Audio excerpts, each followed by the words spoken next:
Hello and welcome back. Before I begin, I'd like to give a big thank you to my three newest subscribers, KM Waterbury, Infinite Bookshelf, and House Pet Marla. Thank you all so much. I really appreciate you taking the time. And now, on with the haul.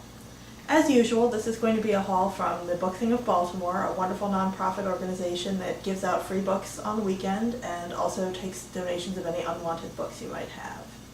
And I realized I should have been saying this earlier, but you can find out more information about them at their website, which is www.bookthing.org. And now, on with the haul, without further ado.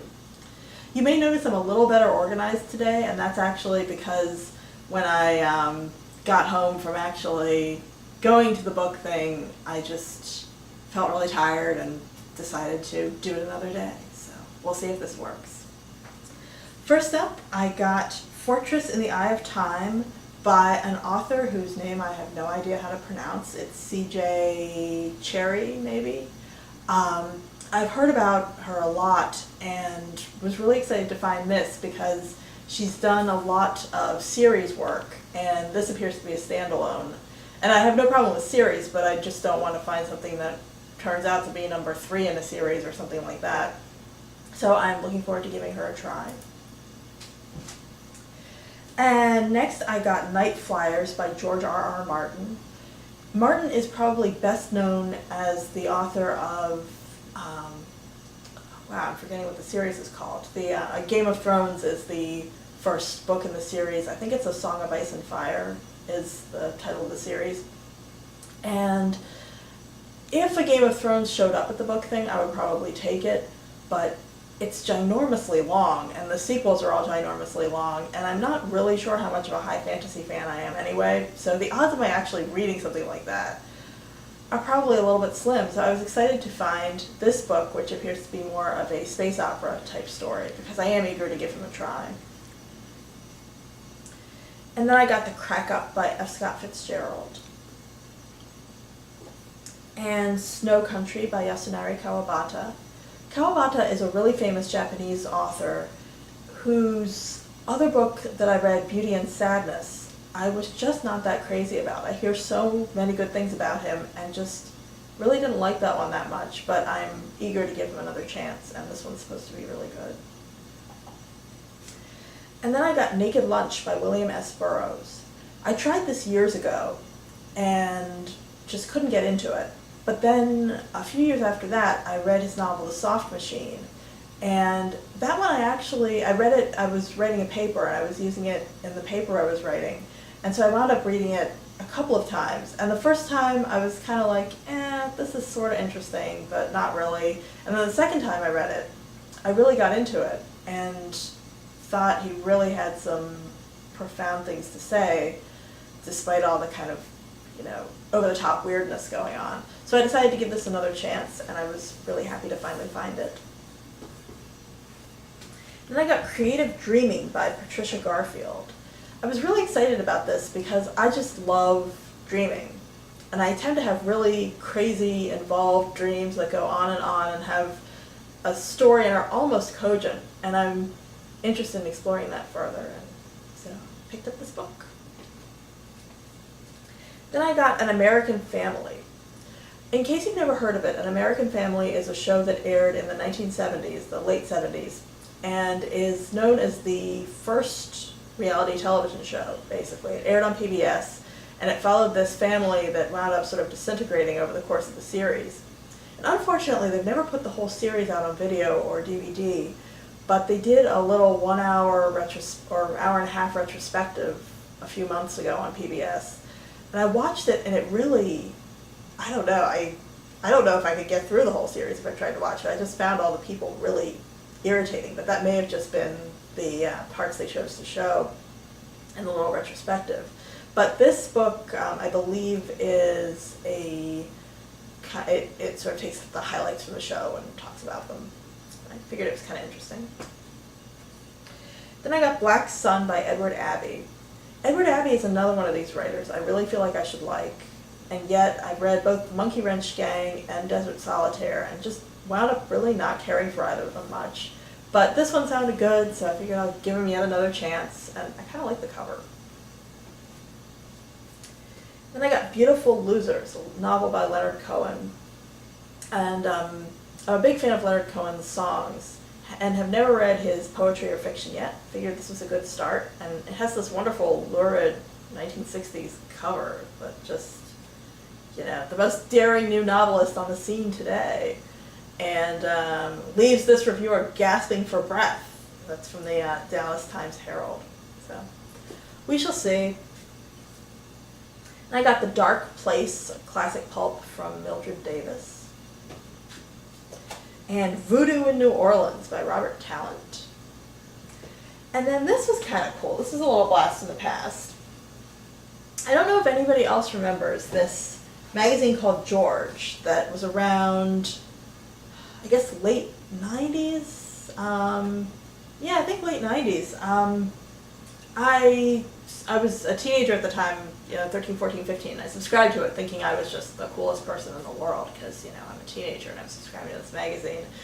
And then it went under and they gave me a free time subscription to replace it. And anyway, but they apparently put out a couple books. And so I found the Book of Political Lists and 250 Ways to Make America Better. I'm not really sure how good these are, but I just figured it would be a fun little trip down memory lane. And then I got this novel Steps by Jerzy Kosinski. I've never read anything of his, but I saw the film version of Being There, which I thought was pretty good. And I'm curious to try this one, which, like that Beautiful Losers cover, this appears to have come out around the same time and has these same kind of really over-the-top reviews, like these terse, ghoulish episodes, although they spelled it wrong, so it says eposides, will return to the memory at unexpected moments, stirring up uneasy images, disturbing the reader in the very depths of his own fantasies. So, sounds cool. Then I got a classic detective novel, Trent's Last Case by E.C. Bentley. And Thomas de Quincey's Recollections of the Lakes and the Lake Poets. De Quincey is probably best known for his Confessions of an English Opium Eater, which I have sitting around and, surprise, surprise, have not yet read. But this one looks really interesting too, and supposedly caused a huge rift between him and Wordsworth. And then I got The Drug Scene by Donald B. Loria. And this promises to tell you how to tell if someone is on drugs and what you can do about it. It also promises to be the most important book you will ever read. So how could I turn that down? Then I got Aaron's Rod by D.H. Lawrence. This is a lesser-known work, but I love D.H. Lawrence. I've read some of his criticism, all his big novels, a couple of his minor novels, and I've just really liked everything I've read of his so far. If you're new to him, my all-time favorite is Sons and Lovers, which I would probably recommend starting with. And then Women in Love is my second favorite, but I also really like The Rainbow. Then I got this French novel, Le Chant du Bouc, by Chantal Pelletier. And this is a detective novel. The title literally translates as Goat Song, which is the etymology of the word tragedy. Then I got this novel, The Klansman by Thomas Dixon Jr. This is basically only of interest to me because it is the novel on which D.W. Griffith based his infamous film, The Birth of a Nation. And then somebody dropped off a bunch of Caribbean-themed anthologies and novels. So I got the Penguin Book of Caribbean Verse in English, and Caribbean New Wave Contemporary Short Stories. And then I got Courage the Adventurous and the False Messiah by Hans Jacob Christoffel von Grimmelshausen. You got that? He's a famous German writer, and his most famous work is probably Simplicissimus, which, once again, I have, and yet, surprise, surprise, have not read, but one of these days. And then I got Iron and Silk, Mark Salzman's semi-classic account of China. And Rutabaga Stories, a classic children's book by Carl Sandburg. And I got a couple of novels by J.G. Ballard. I got, let's see, here we go. I got Crash, which is possibly his most infamous book. And then another novel, Cocaine Nights. I've only read one of his books so far, which was Hello America, which I thought was kind of interesting, but didn't really quite, it was more like an interesting premise. It didn't really wind up doing much for me in the end, but I think that's definitely one of his lesser known works. So I'm certainly looking forward to giving him more of a chance. Then I got Armadale by Wilkie Collins. Collins' two most famous novels are The Moonstone and The Woman in White, and yet, go figure, the one I've read is The Law and the Lady, which I really liked, and I hope at some point to read those other two as well. But this one looks really exciting. It's about this sort of femme fatale poisoner, supposedly one of the most sensational of his Victorian sensation novels. And here's another Caribbean novel, The Wine of Astonishment by Earl Lovelace. Then I got, this is just an odd little find. This is a novel called Tetrarch by Alex Comfort. It's a science fiction novel. And Alex Comfort is best known for having written The Joy of Sex. So I'm just sort of curious what he's doing writing a science fiction novel. And I mean, why shouldn't he, you know? But then I got Split, A Counterculture Childhood by Lisa Michaels. And Neon Vernacular, New and Selected Poems by Yusef Komunyakaa. And, oh, I was so excited to find this. This is Breach of Immunity, a mystery novel by Molly Height, who wrote another campus novel, or another novel, which is a campus novel called Class Porn, which was just something I randomly chanced on in a used bookstore. I thought it sounded kind of interesting, wound up really liking it, so I'm excited to find something else of hers. And I got the classic Wild Animals I Have Known by Ernest Thompson Seton. And The Enchanter by Vladimir Nabokov. I'm eager to get back into him because I read Lolita and Pale Fire in high school, and I really liked Lolita. Pale Fire I liked, I wasn't super crazy about it, but I hadn't read anything else of his in years, and then a couple months ago I finally read Panine, which was just a marvelous book, probably one of the best books I've ever read. And so I'm eager to keep exploring his work finally, now that I've finally come back to him. And yet another Caribbean book, Island Voices, Stories from the West Indies, edited by Andrew Salke. And John Dos Passos' classic, Manhattan Transfer.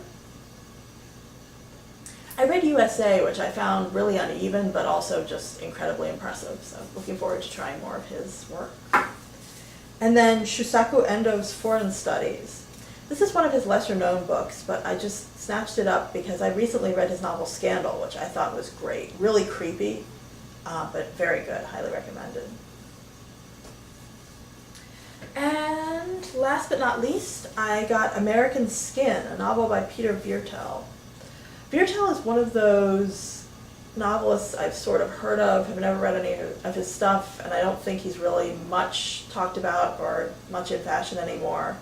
But the title caught my eye actually, because I was thinking, isn't that a Duran Duran song? And then I realized it's actually sort of a combination of two Duran Duran songs, which are American Science and The Skin Trade. But that was what caught my eye, and then I picked it up, looked at it, and it sounded kind of interesting. And Viertel is married to was married to Deborah Carr, so, you know, gotta give him a chance. And if you've made it this far, thanks for watching, and I hope you'll join me for my next video.